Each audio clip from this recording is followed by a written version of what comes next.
Hey guys, I'm just on my way to the bank. This is a video I've been wanting to do for a while. It's not really like a big deal or anything like that, but it's like a small rant video about the infotainment screen, as you can see.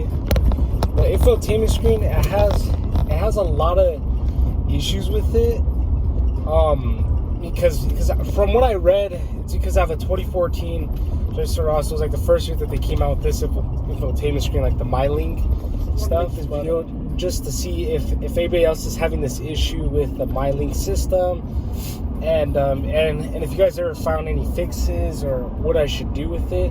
But so what pretty much happens is, it's not happening right now, but usually when it gets warm, when it gets like really hot, like during the summertime, it tends to just like glitch out, starts flickering, and starts clicking on random like stuff.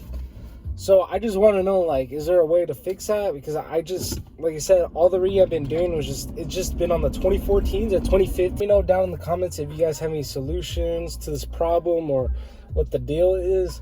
But overall, like with this truck, that's pretty much my only pet peeve with this truck. Is, if you're watching the video, I'm gonna be posting a lot more truck content, so stay tuned. And yeah, don't forget to like and subscribe. Thanks.